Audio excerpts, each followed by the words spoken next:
Hey everyone, welcome to another episode of the Heromakers Podcast. It's good to be with you. We are having some great lively discussions with some great people who have some good stories to inspire you guys to make this world a little bit better. One day at a time, one life at a time, one word at a time. So, hey, welcome to my co-host Ann Chow up in Toronto. Hey Ann, how are you? Hi, Laurie. Great. It's Friday. So. It's Friday. It's Friday. And tomorrow, our kids and I are going apple picking. Yes, I love the fall. Right? It's like the first time that my son, who, Silas is he's going to be turning 7. He said to me the other day, Mom, I've never picked an apple. So apparently I dropped the ball on my parenting somewhere there. But so that's our weekend plans here, because it's a nice fall day here. You know what I love to do here in Toronto, which you might not believe, is watch the salmon spawn. What is that? When the salmon go upriver. Oh, nice. So they return back to where they come from. So they know where they're from. They swim upriver and they jump upriver and over rocks and in order to make it. So it's really inspiring if you want to talk about like how we are created and how just like this, I don't know, it's really inspiring. Yeah. So is there a certain place in Toronto where you go to do that? Smack in the middle of the city. Really? There, the Don River. So in the middle of the city, I go down to the river valley and it's really quiet, but it's right beside one of our huge highways. It's crazy. It's my happy place. I love it. I love it. Well, Ann, we're super excited about our guest today. So Chuck and Hannah Keels, Chuck and Hannah, I'm not sure like when I kind of got in tune with your guys' story, but it was fairly recently, and then I hopped on your Instagram, and it's like one of the happiest corners of the internet that I've seen. Like I actually look at your pictures and I smile. So Chuck and Hannah, tell us a little bit about, say hi, and then hi. Thank you for inviting us on the call. You're welcome. And okay, so Chuck, why don't you start and tell us a little bit about yourself? Okay, I'll tell you about myself, but I'm going to sneak in first and tell you how all of our social media came to where it is now. Yeah. Walking my dog on the canal in the morning and just being really upset with social media at the fake stuff and at the negative stuff and at the stuff pouring out. And I was saying my morning chat with God, and I said, I don't like social media. I don't like what's on there, and I don't like the exposure. And God said, make it what you want it to be. That's so great. So, and if you guys want to follow them, they're at Living Hope Cancer Foundation, and Instagram and Facebook, right? Are you guys on Twitter too? Yes. We have a handle, but there's too many social media platforms out there. We're trying to juggle them all. There are, that's right. Well, we're everywhere. Yeah. But Living Hope Cancer Foundation is our foundation, and that's the main thing to remember, because you can find it when you go on any of the platforms and type in Living Hope Cancer Foundation. And then we actually still have our own personal pages too, because we were just dudes, that's a Bob Golf line. I go, a dude and a dudette. It's amazing how you do all the things you do. You didn't go to school to be a pastor. He said, nope, I'm just a dude. So we're just a dude and a dudette that are just, taking our experience and just helping as many people as we can. Yeah. So just a quick snapshot of who I am. I was born in Ohio, moved to Phoenix 25 years ago.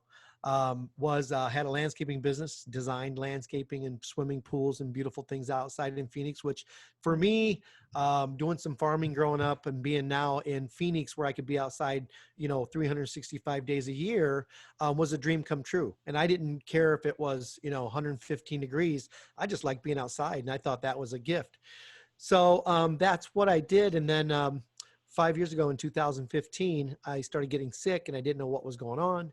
I started kind of managing it with aspirin, and I'm not a big aspirin taker. I'm not I'm not into any kind of prescription drugs or anything like that. So I was dead against it, but it was managing my pain, which had started in my back and my spine. And after a couple of weeks, the aspirin wasn't working anymore. The pain was overrunning. And I ended up in an emergency room on a Friday night. And the first thing came back, they said, you got 2 fractured vertebrae in your back. I was like, what? Who walks around with a broken back? And how did it happen? I haven't fallen.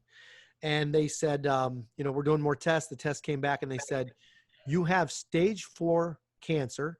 At that time, they didn't know what kind of cancer because it was so much cancer in the bone marrow of my body that they said, we don't know how you just walked in this room. You have cancer in 90% of the bones in your body, and you're at stage 4, and you might have 3 months to live. Just go home and be with your family and be at peace.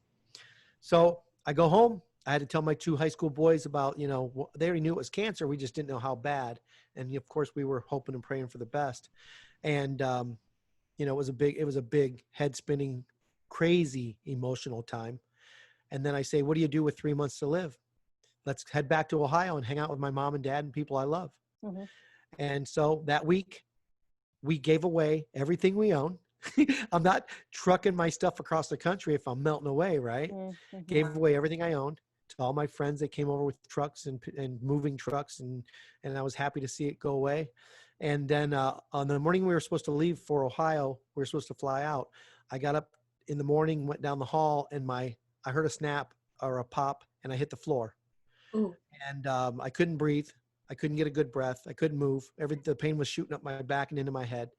And the fire department got me off the floor into an ambulance, got me to a local hospital here in Phoenix. They started running tests, and they said, you just suffered a spinal collapse, because that was where the metastasizing portion of the cancer had first started and was the softest. So you suffered a spinal collapse. Your back just broke. We want to fight this. And I go, well, okay, well, tell me about the fight, because I already had hospice nurses at my house where I was in an edge of town called Gilbert.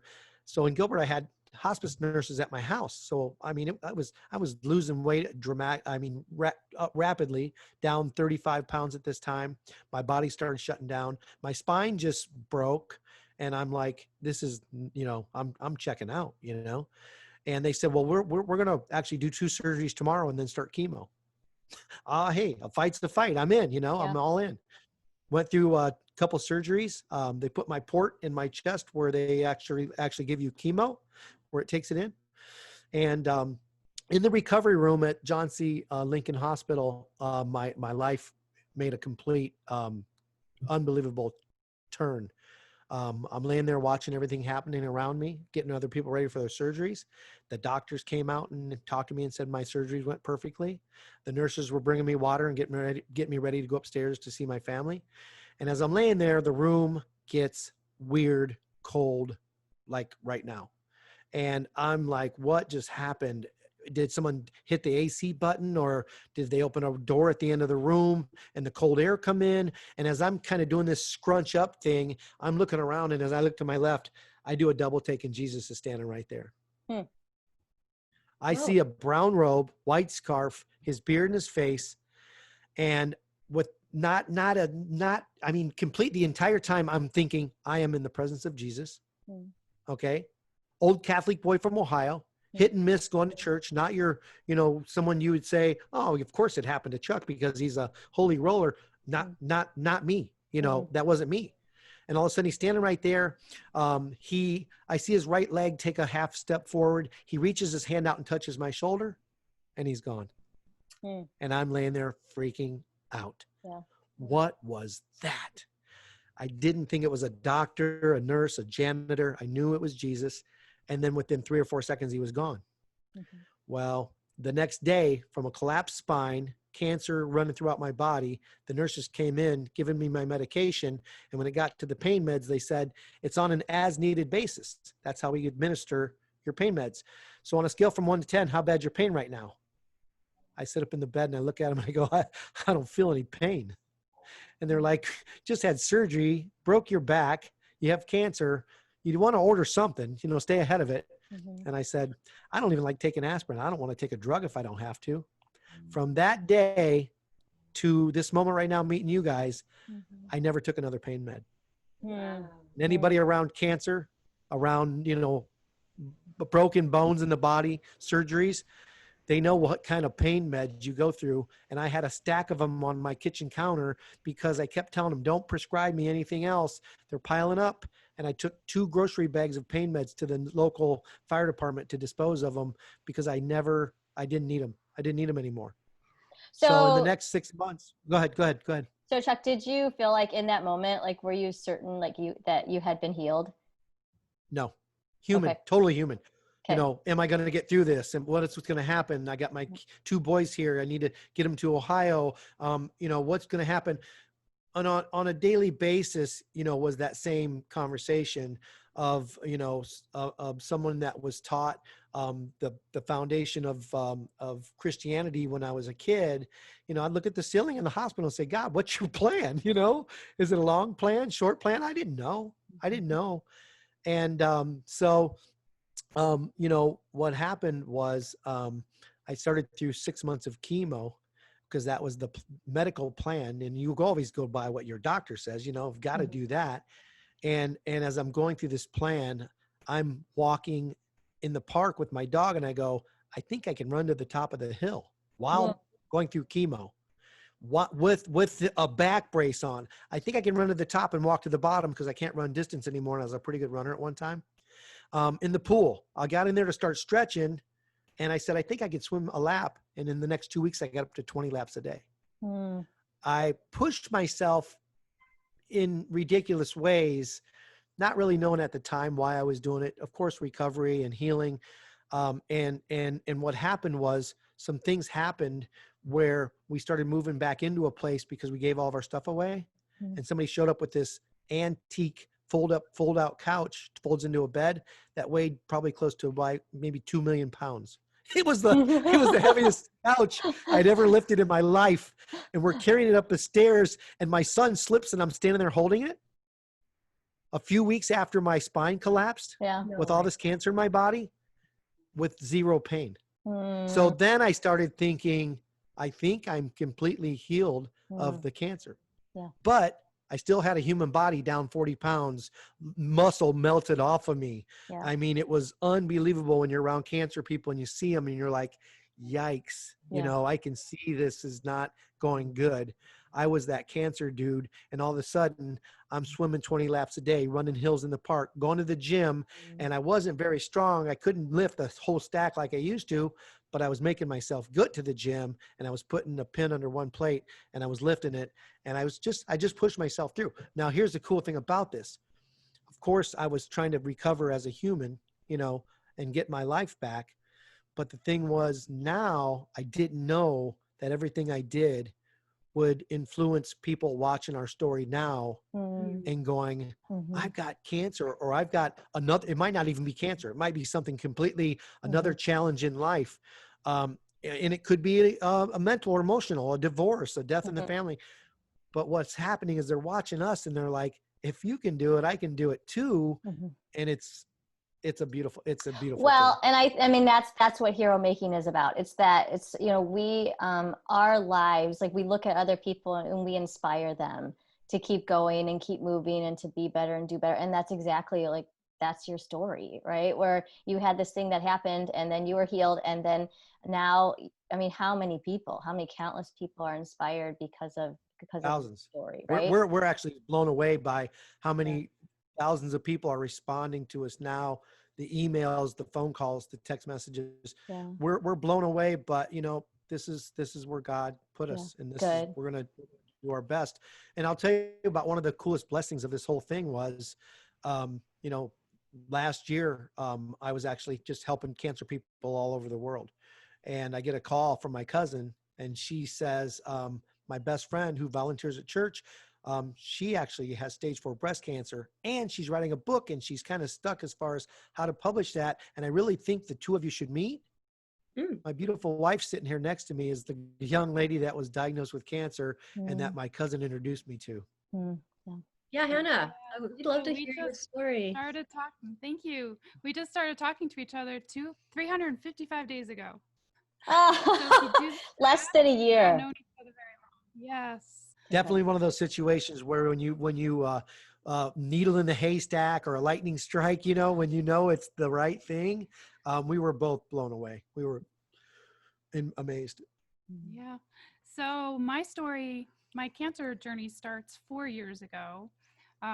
Last month, I was diagnosed with stage 3 triple positive breast cancer, completely blew my mind that I had it. I was kind of like one of those more crunchy people, love to eat really well and exercise and take care of my body. But I had just gone through a separation from my ex-husband that I'd been married to for 21 years.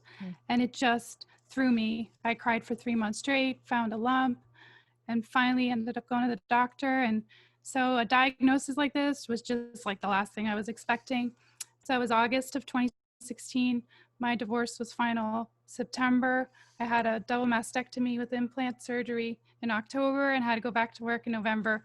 And it was just a lot of loss for me, a lot of changes, really abrupt changes. I had 4 sons that I had homeschooled, and then now they had to go to public school, and just a lot of changes. I was a single mom all of a sudden, having to take care of my sons. And through that, about a year later, I kept having scans, and I ended up having progression.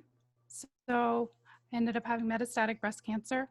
And at that time, I had another biopsy, and it flipped from triple positive to ER positive, HER2 negative. So I was eligible for a different kind of medication that was oral. And it just sapped my energy, lowered my white blood cell count, and I couldn't keep up my operating room nurse job. So I ended up going on disability, Social Security disability. And that again was this big loss for me. I felt like I lost my career. I've lost my calling, just big changes in my life. A year later, my best friend committed suicide, and there was another huge loss. So over that time period is when I started thinking, I got to write a book. I need to really get this down on paper, if not for anybody else, for myself, just to, it's very cathartic to write your story. And so I did. And so it's kind of interesting because that's also how I met my new husband and my new best friend. So you guys, we are introduced, and we're talking about, cancer and our faith and our being single parents, and we're having these conversations. And what blew me away was, as a cancer coach and someone that helps people going through problems, is it starts out maybe talking about the cancer. And, oh, by the way, Chuck, I went through a nasty divorce a couple of years ago, or I lost my mom. I hear all these stories, and you become more of a life coach than a cancer coach. It's just, when you love people, it's just what happens. And so me and Hannah are in this conversation, and she's telling me about these unbelievable challenges she went through. And I'm looking at her, and I said, hey, listen, I deal with people every day that might be through one or maybe 2 of these events you've been through, that sets them so far off track. Some of them never get really back on track mentally, physically, emotionally. How did you get through 5 crazy events in your life? And she said that every time it got really difficult, she leaned into Jesus. And I was like, wow. Because if you see her, this girl glows. This smile is amazing. This, we are places talking about cancer, and they're like, she don't have cancer.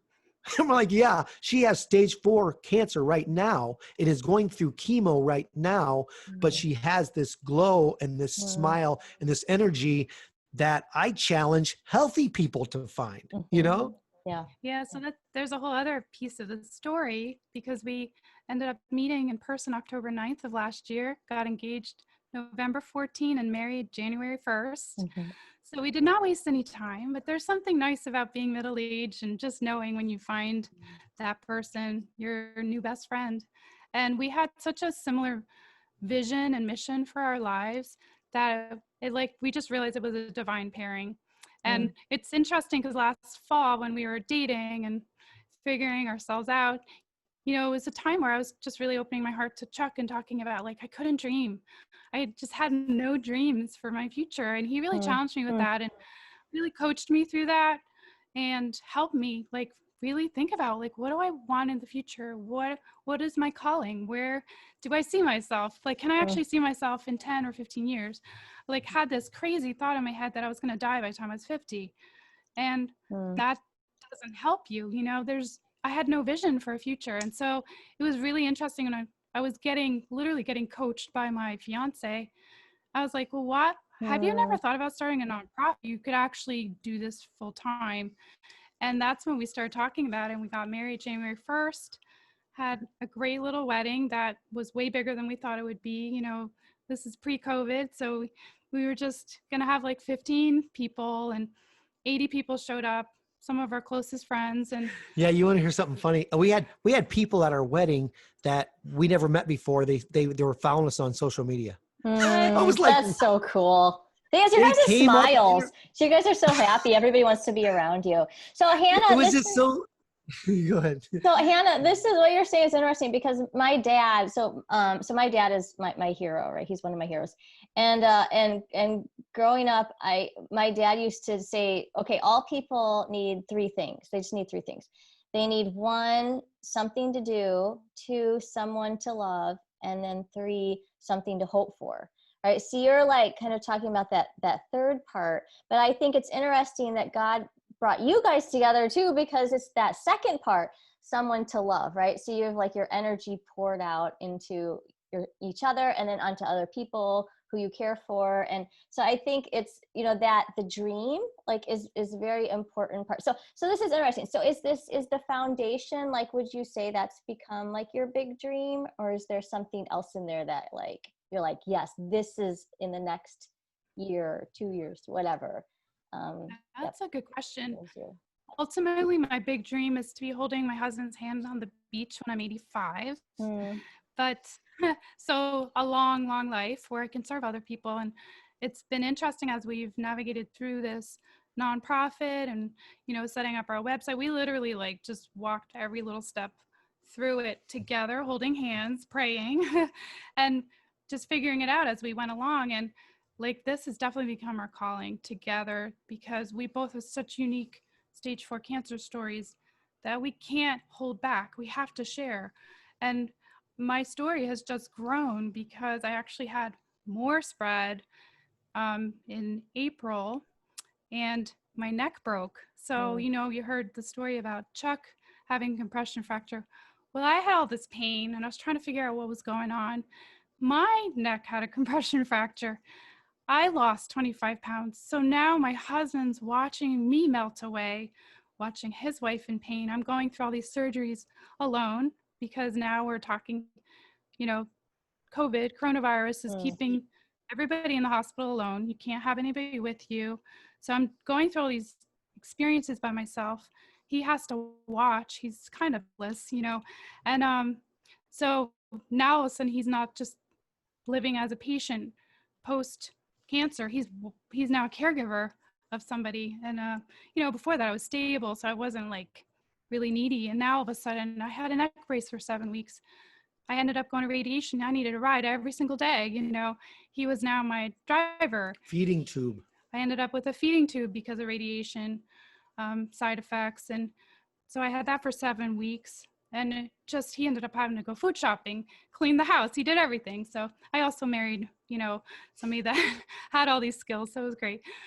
Singles dad skills that you have to already know.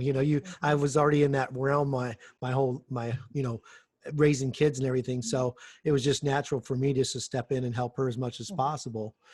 On the side of the foundation, we were helping everybody that reached out to us that had their own 501c3 nonprofit.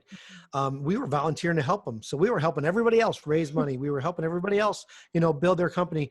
And then we would, on the way home, look at each other and say, if we keep this up, we're going to starve to death. We're not paying any bills this way. And that's how our foundation started. We pushed our desks together. We did the paperwork. We sent it in. We got a letter from the IRS that said we were officially a 501c3. We built the website ourselves. So if you go on there, you see, our videos, our wedding video, you see, all the tools that we think help cancer people. We just launched a new portion of that called the Cancer Roadmap, which is amazing because we were getting so many phone calls and we were on the phone throughout the day so long that one of my buddies as a business consultant said, you guys can't keep doing this. It's getting bigger and bigger. So he said, you got to make something on your website that is a great tool so that if someone is led there and given to that, they can go on there and they can watch these little 2-3 minute videos. And so the plan was to do a 30-day roadmap of once you're diagnosed with cancer or have any other challenge in your life. we're up to, I think, 34 videos now. We keep thinking of more Mm-hmm. because of the way we coach people and what we tell them to do. And, anything from, natural things like nutrition and exercise and essential oils to prayer and meditation and sound healing. So it's all on there. And we talk about all these things. Yeah. And it's all from our own experience. This last 4 months has probably been the hardest of my life. And I've had a life partner walking me through this, but we've learned so many lessons from, lessons from the past, but also lessons just walking through it again ourselves. And so it's literally stuff we have just gone through that has helped us. And so we really speak from our heart and from our experience and from a place of knowing we've gone through this, and we want to share what we have learned. Well, Hannah, thank you so much. Honestly, I feel like your theme of you guys have just experienced so much loss, physical loss, even when you got divorced, that's also a financial instability, and then you still have huge responsibilities to your kids, and so you have I just feel and then with your friend passing away, and and yet you guys are just still radiating so much joy and just still have that massive desire to create 34 videos and respond to all the questions that come along. So the question of how do you, what motivates you to do that? And we really still want to remind people that one of the traits of a hero is suffering well. Like you said, so many people don't suffer well, but how would you really encourage people to make that shift? I mean, most of the heroes, and you guys probably have heard these stories over and over again, they don't think of themselves as being a hero. Right. They've been put in a situation in their life where something happened, and if that house is on fire, I'm going to run in and save those kids. You don't think of yourself as a hero. You're just doing what you know. That we had this experience, this unbelievable experience, both stage 4 cancer, which is really, really scary. Yeah. And we're taking this experience just to help people. So I mean, the thing is, when you talk about heroes, I don't really think of us as heroes. I just think of us as people out there helping anybody and everybody that we can. Yeah. And I think, speaking to suffering, going through the suffering, I've learned I can't hold on to it myself. I can't do this myself. And so there is a huge piece of it that's just our faith, trusting God in all of it and learning to surrender to him. And I can't not talk about that, because that's a huge part of why I can be happy, why I can have joy, because maybe happiness and joy are a little different. Sometimes it's hard to be happy, but I still have so much peace and joy because I don't rest in my circumstances to get my joy. And I think that changes everything for me. It's how I can get through each day, how I can have a smile on my face. God's given me somebody to hold my hand through this on earth. So it's just been a way to be able to help other people too in their suffering. So I know I've been there, and I know how to get out of it. I know how to not curl up in a ball. I know how to smile on my future, see a future. I think one of the coolest things that's happened to us so far is not only what we are doing to help people, but we're working with people, like I said, most of them cancer, because that's what we put out there. But I mean, we get calls for everything. It could be just, smoking. It could be drugs. It could be alcohol. It could be overweight. We get calls for we talk to people about everything. And here's one of the funnest things that I've found was when we have, say, a cancer patient, and we're coaching them and they're starting to smile and they're finding a way to fight. And then all of a sudden you get a call from them and they're like, I talked to somebody today and we cried a little bit and we smiled a little bit and we hugged a little bit. Now we're starting to duplicate ourselves and it's getting bigger, faster. It's not just Chuck and Hannah anymore. Now it's us teaching other people that your story is important also. That's awesome. I really love how you guys are so generous with your ideas in your website and all of even your cancer roadmap and the videos that you continue to come up with. I feel like that is such a gift to not just people with cancer, but anybody who's suffering or has an obstacle that is right in front of them that seems insurmountable. But I think it's impressive that even throughout your struggles that you've actually found each other Mm. in love. And like, I think that's so not what people think of when you think of, oh gosh, I have stage 4 cancer. You don't think, guess what? God's just going to bring the love of my life. Yeah, it's not a place where you feel like an eligible bachelorette, I'll tell you.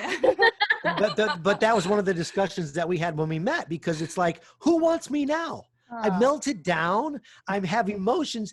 I mean, they stopped my testosterone production through my surgeries because I was feeding the cancer, and I can be riding in the car now and listening to a song and crying like a baby.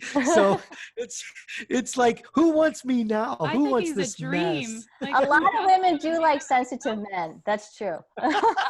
That's true love, isn't it? When you're like, this is love me for who I am. You know, this is it. This is what you got. Yeah, but you know, that turned into a lesson that we teach people is let your emotions show. You know, cry together, laugh together.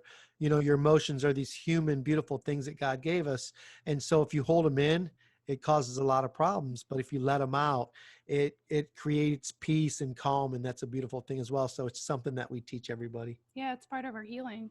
You know, and another really fun part of what we've come up with, we actually came up with a merchandise line, and it says "Get Up and Live," and that's become sort of our motto because, you know, that's kind of probably the biggest struggle when you have diagnosis of cancer or anything really hard, is to get up and like keep living and keep doing the things you've always wanted to do, like go on a trip or go out for a walk, you know, stuff that you like self-limit really quickly. Like, I know it's much easier to sit on the couch, but when you go and do those things, it's, you know, there's all those things in your body, your hormones and your thought processes. It's part of your mind-body connection. You know, you need all of those things as part of your healing too. Yeah, and it's kind of neat because, you know, well, it's not neat, but Hannah started losing her hair through her chemo. So I shaved my head also to support her, like any good husband should do, right? And so all of a sudden, we have these bald heads, and so people are actually coming up to us in our community and in little towns around here, like, "Are you Hannah and Chuck?" You know, because they see these glowing domes, you know. And what happened was we made a T-shirt. It says "Get Up and Live," and it's us, like cartoon us, bald heads. And we started wearing them just because we like them, you know. And people started going like, "Where do you get the shirts? I want a Get Up and Live shirt." And so we actually launched a merchandising line this past week with our T-shirts on, Get Up and Live, because of what it represents. It is just such a huge thing to, you woke up today, you've got a breath in your lungs. That is a blessing. Make the most out of it. So get up and live. And so it became, you know, it's starting to grow on, it definitely grew on us. Now it's growing on other people. Yeah, that's so great. And you guys can all head over to your website to check that out. Living Hope Cancer Foundation. Is it .org or .com or both? Both. Okay. Okay. And the merchandising is at livinghopestore.com, but you can also reach it from our website. Yeah, if you go to the website, we've trying to link everything. We built the website. This is like, you guys are like, you know, these guys are doing everything, you know, but we're learning as we go. But we built the website, started the nonprofit, you know, just started doing lives. The live thing was kind of fun because we would do a live on Facebook, and you know, we get 400, 500, 600 people watching our lives, and we're like, oh my gosh, we got 600 people. And then it kept growing, and coronavirus set in, and all of a sudden we've got a captive audience that are stuck in their house, right? And we got 4,000, 6,000, 8,000, and some of the lives we did up to 12,000 people watching them, which absolutely just blew our mind that we can now take this message, which is so important to us, and put it out there to so many people. And the person that may be listening to that live may not be the person that needs it, but their wife, their coworker, their best friend just got diagnosed with cancer and is having a hard time trying to figure out what do you do with this mess. And all of a sudden they're like, you've got to listen to these guys, you know. It's just, it's a blessing all the way around. Yeah. So as you guys were talking, I have, there's a quote by Maya Angelou that I love, and when you guys were talking, it reminded me of this. And she said, there is no greater agony than bearing an untold story inside you. And I think that a lot of times when people are suffering and they're going through hard things, sometimes we are hesitant to tell people because one, maybe we don't want to burden them, or two, like we just don't know how much we can trust them. There's that safe space type thing. But I think you guys are a good example of like, when we actually do share our stories, like what could happen, like the importance of sometimes not being silent. I think sometimes there is a time and a place when we have to kind of work through things ourselves. But then also like, okay, at what point have we been given our experience so that we can encourage other people? So what encouragement would you guys have for like listeners who are just really struggling and suffering alone right now, and they just they don't feel like they can talk to people about it, and they're trying to deal with it themselves, whether it's like a physical illness or just maybe like just depression and loneliness and that kind of thing? What could you offer them? I would say, Hannah taught me something called mini dreams or mini goals. And basically most people, us being human, we can't think about 10 years down the road, but we can think about today. And so what happens is you start thinking about, how your life can change and how to do that. And there's a lot of great support groups and stuff through social media and even calls like this, And so what happens is, instead of picturing a huge goal or a huge dream, how about today? How about going for a walk and getting out of the house and getting some fresh air and sunlight? How about, something small, a small change in your diet? We coach juicing because most people we talk to have terrible nutrition. And so if they can just add juicing to their life, they can get some fuel in their body that helps their immune system. So when we talk to people, we talk to them about little mini dreams and mini goals. And that has been huge, because if you start these little teeny changes, you look back a year from now and you go, what just happened in my life? Wow. So it's not really a huge goal of, get out there and tell your story right now. It's strengthening you, realizing how powerful your own story is, and doing these little mini dreams and mini goals on a daily basis to make, huge changes in the long run. And a huge change may not be a big mouth like Chuck, out there, starting a fundraiser or a foundation. It may be a big goal for you, for someone that is a little more quieter or more laid back and a little more at home, and maybe doesn't want to tell people about the challenge they're going through. Just some small changes, and then sharing with a neighbor or somebody in the grocery store they bumped into their story. And then they walk out and they're sitting there scratching their head like, this is what Chuck and Hannah talked about a year ago, and now I can see what's happening. So I would say that it's got to be the little tiny baby steps, the little goals, the little dreams that get us to a complete different place a year from now, 10 years from now, 25 years from now, and 30 years from now, when me and Hannah are old and gray and walking and holding hands on the beach. That is amazing. I love that, because what you guys have said in this podcast is that just becoming more vulnerable with each other and crying more and actually having emotions, which is so human, but then also taking care of yourselves and doing those little baby steps of juicing so that your body gets the nutrition that you need. And then also setting mini dreams and mini goals, and just one foot in front of the other, and then before you know it, you've walked a mile and you're like, wow, look at that. And then literally I have that experience. Yeah, I was in a wheelchair. She was in a wheelchair just 9 weeks ago. I don't know, I've lost 3 track months now, ago. but, No, what happened was, because of her body melting down and how much pain she was going through, she couldn't do anything.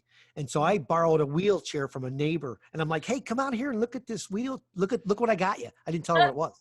She walks out, she starts crying. She's like, I'm not getting in that. And I'm like, baby, if you don't get in that, we can't walk down to the end of the street and watch a sunset together. And she's like, okay. So she started getting in it, but she wouldn't stay in it. She's like, I'll walk a half a block and you push me a half a block. And that was her baby goals of, walking a little bit more each day, and then don't even bring the wheelchair. We're not taking the wheelchair. Okay, now let's even try riding a bike and going a couple miles. And that's exactly what Hannah did over the last 3 months, to go from a wheelchair to zip lining, jet skiing, bike riding, kayaking. I'm not kidding you guys. If you guys look at our website, you will see Hop on the your things that we Instagram feed. Yep. One step at a time. One and little I think step. that's such a big part of this. It's like you can't do that overnight. You have to build stamina. You have to take one step at a time. It doesn't matter if we're talking about physical or mental. You have to take those steps, and you don't have to do it alone. You know, you can be encouraged by us. That's part of our vision to help other people. And also probably to just give yourself some slack, some grace. Like, hey, I can't run a mile today, but maybe I can walk to the end of the block. So it's like, that's okay. Just like take it one step at a time. And then okay, we're coming to the conclusion of our conversation with you. No, don't end. This is too much fun. But clearly, we can't get enough of you. And so the good news is that we don't have to. You guys have a big event coming up that we can all tune into. So why don't you please let us know how we can connect with you in the future? Yeah, so October 2nd, we are hosting a virtual concert that's a fundraiser. It is going to be beautiful. We have a great classical trained singer, and you'll learn all about our foundation. It'll be live streamed on livinghopecancerfoundation.com, as well as our Facebook page, which is also Living Hope Cancer Foundation. So that's the fundraiser that's coming up.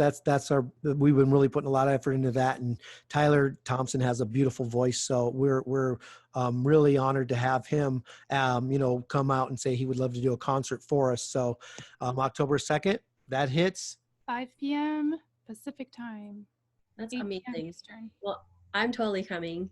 So I think it's a really great opportunity for all of us who are listening and to join you guys and in the future to make a contribution, large, small, monthly, to really enable these Chuck and Hannah to keep going and to continue to inspire others and be an encouragement. So, and I'm not saying this as an advertisement. I'm saying this because I know it's going to help people.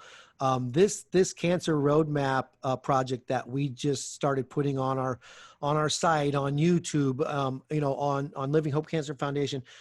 These little 2-3 minute videos are changing people's lives, and we're already getting thousands watching them and responding and going, you guys, I didn't watch one a day. I watched all of them last night, and it was crazy. So, this is something that I definitely want everybody to have in their back pocket, because cancer might not affect you right now, or you may watch them and say, you know what, I'm just trying to get a better job or get up a step in life.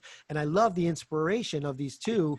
But the thing is, if you know about it, it may be planting a seed, and then 6 months from now, unfortunately, the word cancer comes up with somebody in your family, and you're like, oh my gosh, I've got the perfect place to go that's going to give us some instructions, guidance, hugs, all of that. So the cancer roadmap on livinghopecancerfoundation.com page is phenomenal. Great. Awesome. And we will include a link to that in the episode notes, along with the link to all your guys' social media. Guys, this has been like a joy. I just love talking to you guys. You guys are just lovely. You're just a lovely couple. And I encourage everybody, and Ann is like clapping because she agrees up in Toronto there. But I encourage all of you guys to really hop onto their Instagram, and it's really a happy place. I keep thinking, Hannah, as you're talking, you're like living. I'm like, you are living like 3 times the amount that I'm living right now with going out there. I'm like, what am I doing? I don't know. But I mean, even like this whole just kind of this counsel to go out and just live life and appreciate it and do what we can to make people inspired and be better. And I'm so grateful, you guys, for sharing your story with the world and sharing it here. So thank you for being on the podcast with us. Any final words? Thank you. Thank you. But, also you guys, what you're doing, you're putting this out there. You guys are heroes. This is really, it really is a beautiful thing. And if I can give you any encouragement to keep going, the people's lives that you touch, this is something that, I just thought one day, and it blew my mind. When I had a landscaping business designing beautiful yards and swimming pools, I never changed anyone's life. I have the ability every day now to share my story and give somebody a hug, touch their heart and change their lives. And you guys have that same opportunity with your program here. So I want to encourage you to keep going, keep going. There's going to be definitely something's going to happen, and God's got a plan for you guys. So we absolutely love what you're doing. And I'd like to say one more thing. Get up and live. Get up and live, and go buy the shirt. Where you guys are you guys on a bike on the shirt too? Is that what I saw? Yeah, we have a kayaking, biking, and hiking. Yeah, we have 3 right now with our dog Jax, who is our service dog, and we have the kayaking, hiking, and biking shirts with our bald heads. That's so great. That's so great. Well, thank you guys. Yep. Oh, I was just thinking, Christmas is coming, guys. It's so easy, you know. Christmas is coming. Yep. Yep. Absolutely. Well, thank you. Thank you, Chuck and Hannah. Thanks for being on the podcast, and we'll talk to you guys next week. Bye-bye.